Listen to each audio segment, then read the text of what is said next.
akan lanjutkan pelajaran pendidikan Pancasila dan kewarganegaraan untuk subtema 2. Kita akan kembali lanjutkan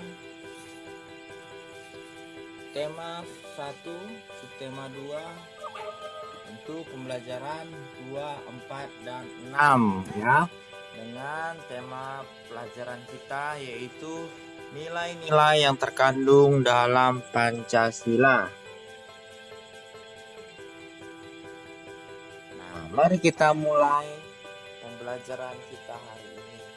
Nilai dalam sila Pancasila. Yuk, kita simak apa saja nilai-nilai dari sila yang pertama dari Pancasila ya. Nah, sila pertama dilambangkan dengan bintang. Artinya bangsa Indonesia adalah bangsa yang religius, artinya bangsa yang memiliki kepercayaan terhadap Tuhan Yang Maha Esa. Nah, bintang melambangkan Tuhan Yang Maha Esa menyinari bangsa atau menyinari keadaan yang gelap. Sebagaimana kita tahu, bintang berwarna emas dan backgroundnya berwarna hitam. Oke, ya. Nah, apa saja sikap-sikapnya? Mari kita lihat. Contoh-contoh sikap yang sesuai dengan sila pertama. Yang pertama, percaya kepada Tuhan Yang Maha Esa, saling hormat menghormati, hidup rukun, bekerja sama antara pemeluk agama yang berbeda, tidak memaksakan suatu agama kepada orang lain. Ini contoh-contoh sikap yang sesuai dengan sila pertama. Contoh-contoh sikapnya yang lain, contohnya tidak mengganggu teman yang sedang beribadah, mempersilahkan temannya yang sedang beribadah. Itu contoh-contoh sikap yang sesuai dengan sila yang pertama. Sedangkan kita masuk ke sila yang kedua. Sila kedua dilambangkan dengan rantai, yang artinya hubungan manusia yang saling membantu satu sama lain ya. Rantai itu ada dua bentuknya, satu berbentuk lingkaran dan satu lagi berbentuk persegi.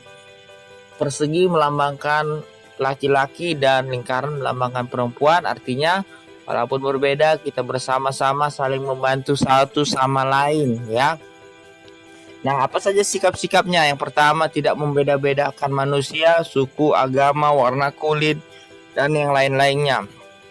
Selanjutnya, sopan santun dalam berbicara, gemar menolong, sadar akan hak dan kewajiban, memiliki tenggang rasa. Intinya berkaitan dengan kemanusiaan kan, karena sila yang kedua kan kemanusiaan yang adil dan beradab. Nah, yang ketiga, dilambangkan dengan pohon beringin yang rindang sebagai tempat berteduh ya.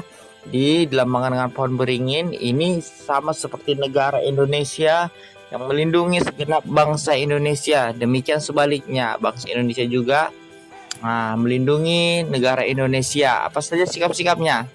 Oke, yang pertama, cinta tanah air dan bangsa. Yang kedua, menjaga nama baik bangsa dan negara, menjunjung tinggi persatuan bangsa, mencintai produk lokal, rela berkorban.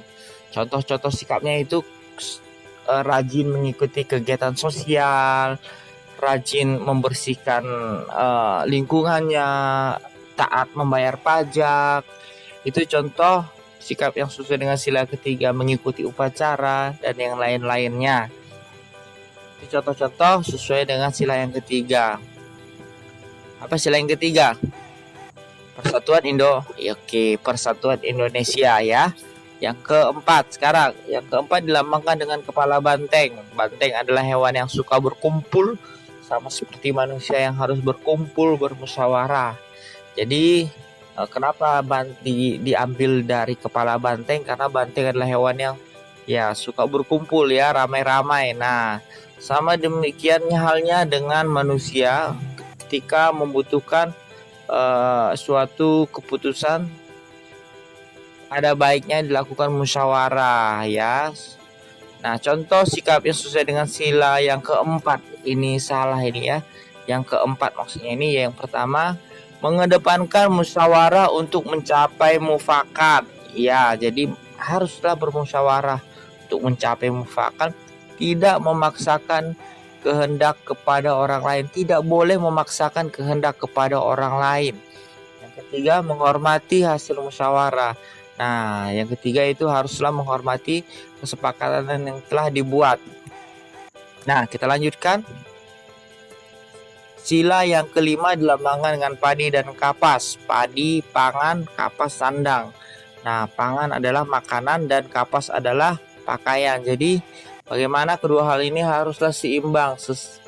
Bagaimana menyeimbangkannya? Nah, dengan sikap-sikap yang tepat ya. Yang pertama, berusaha menolong orang lain sesuai dengan kemampuan. Jadi, sikap yang sesuai dengan sila yang kelima ini salah teacher. Sikap yang sesuai dengan sila yang kelima, yang pertama, menolong orang lain sesuai kemampuan. Yang kedua, menghargai karya orang lain. Tak boleh mengejek hasil karya orang lain. Tiga, tidak boros. Dan yang keempat, tidak mengintimidasi orang lain dengan hak milik kita. Ini contohnya orang tua kita sebagai pejabat kepolisian. Terus, karena orang tua kita polisi, jadi kita sering mengganggu teman dengan alasan, oh bapakku kan polisi. Nah, itu contoh mengintimidasi. Jadi ketika kalian melakukan hal demikian itu tidak sesuai dengan sila yang kelima, yaitu mengintimidasi orang lain dengan hak milik kita atau jabatan yang dimiliki. Nah, sekarang kita lanjut. Nah, ini konsep pentingnya. Pancasila adalah pedoman bagi masyarakat Indonesia untuk menjalani kehidupan sehari-hari. Jadi seluruh etika atau seluruh tata krama, seluruh cara hidup orang Indonesia haruslah berdasarkan Pancasila. Itulah yang disebut dengan dasar negara dan pedoman ideologi bangsa Indonesia. Oke, untuk tugasnya, nah yang pertama tugasnya mengerjakan halaman 61, nanti perhatikan di bukunya, buku tematiknya halaman 61, mengisi tabel sikap yang sesuai dengan sila-sila Pancasila di rumah, sekolah, dan masyarakat. Nah, bagi yang belum ada bukunya, boleh tulis di buku latihannya, foto dan kirim ke teacher. Dan bagi yang sudah memiliki buku paketnya, langsung tulis di buku paketnya, foto dan kirim ke teacher. Teacher akan tunggu sampai jam 8 malam. Dan di akhir pembelajaran nanti teacher akan mengirimkan link untuk Zoom. Jadi semuanya bisa mengikuti Zoom di akhir pelajaran, hanya sekedar untuk memberi penjelasan tentang penugasan, dan jika ada hal-hal yang ingin ditanyakan terkait dengan materi yang ada di bukunya, boleh langsung tanyakan ke teacher ya. Nah, oke. Sampai di sini materi yang dapat teacher sampaikan, singkat, padat, cepat. Nah, gunanya menghemat kuota kalian ya. Oke, terima kasih.